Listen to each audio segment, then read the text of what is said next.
टिटहरी का जोड़ा और समुद्र का अभिमान। पंचतंत्र की कहानी।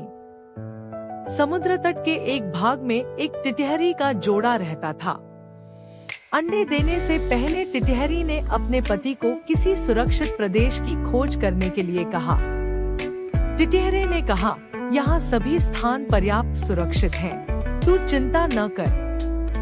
टिटहरी, समुद्र में जब ज्वार आता है तो उसकी लहरें मतवाले हाथी को भी खींच कर ले जाती हैं। इसलिए हमें इन लहरों से दूर कोई स्थान देख रखना चाहिए। टिटहरा, समुद्र इतना दुस्साहसी नहीं है कि वह मेरी संतान को हानि पहुंचाए।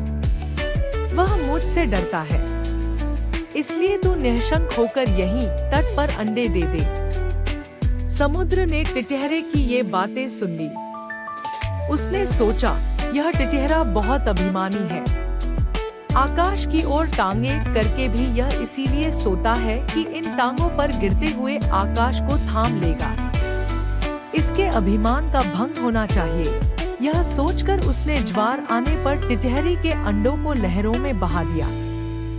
टिटहरी जब दूसरे दिन आई तो अंडों को बहता देखकर रोती बिलखती टिटहरे से बोली, मूर्ख, मैंने पहले ही कहा था कि समुद्र की लहरें इन्हें बहा ले जाएंगी, किंतु तूने अभिमानवश मेरी बात पर ध्यान नहीं दिया। अपने प्रियजनों के कथन पर भी जो कान नहीं देता उसकी दुर्गति होती ही है। इसके अतिरिक्त बुद्धिमानों में भी वही बुद्धिमान सफल होते हैं जो बिना आई विपत्ति का पहले से ही उपाय सोचते हैं और जिनकी बुद्धि तत्काल अपनी रक्षा का उपाय सोच लेती है। जो होगा देखा जाएगा कहने वाले शीघ्र ही नष्ट हो जाते हैं। यह बात सुनकर टिटहरे ने टिटहरी से कहा, मैं यद भविष्य जैसा मूर्ख और निष्कर्म नहीं हूँ।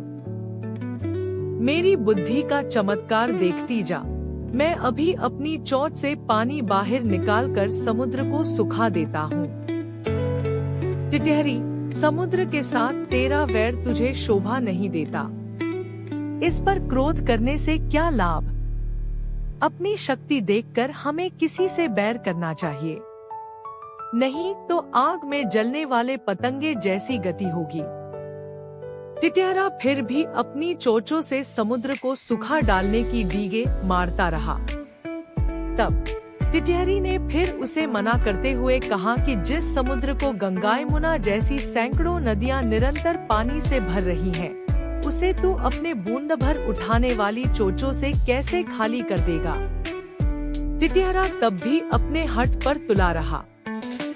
तब टिटहरी ने कहा, यदि तूने समुद्र को सुखाने का हठ ही कर लिया है तो अन्य पक्षियों की भी सलाह लेकर काम कर। कई बार छोटे दो प्राणी मिलकर अपने से बहुत बड़े जीव को भी हरा देते हैं, जैसे चिड़िया, कटफोड़े और मेंढक ने मिलकर हाथी को मार दिया था।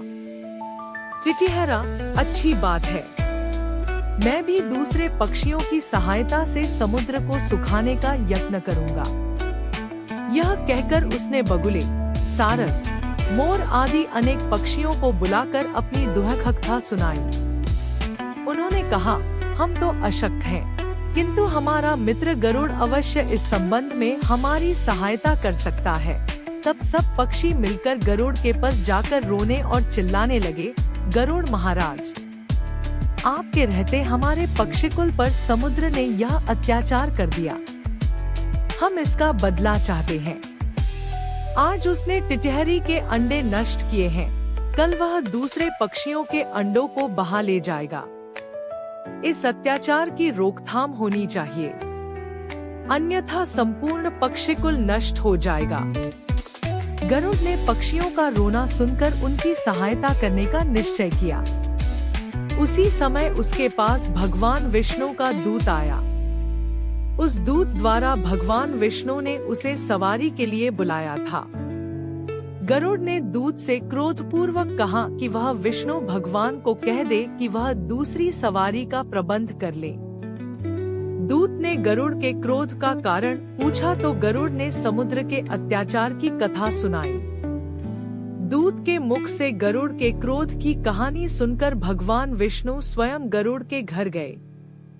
वहां पहुंचने पर गरुड़ ने प्रणाम पूर्वक विनम्र शब्दों में कहा, भगवान, आपके आश्रम का अभिमान करके समुद्र ने मेरे साथी पक्षियों के अंडों का अपहरण कर लिया है। इस तरह मुझे भी अपमानित किया है। मैं समुद्र से इस अपमान का बदला लेना चाहता हूँ। भगवान विष्णु बोले, गरुड़, तुम्हारा क्रोध युक्तियुक्त है। समुद्र को ऐसा काम नहीं करना चाहिए था। चलो, मैं अभी समुद्र से उन अंडों को वापस लेकर टिटहरी को दिलवा देता हूँ। उसके बाद हमें अमरावती जाना है। तब भगवान ने अपने धनुष पर आग्नेय बाण को चढ़ाकर समुद्र से कहा, दुष्ट, अभी उन सब अंडों को वापस दे दे, नहीं तो तुझे क्षण भर में सुखा दूंगा। भगवान विष्णु के भय से समुद्र ने उसी क्षण अंडे वापस दे दिए। सीख, अभिमान का सिर नीचा। इस प्रकार की कथा, रोचक कहानियाँ और सुविचार सुनने के लिए कृपया आप अपने इस YouTube चैनल को लाइक, शेयर और सब्सक्राइब करें। धन्यवाद।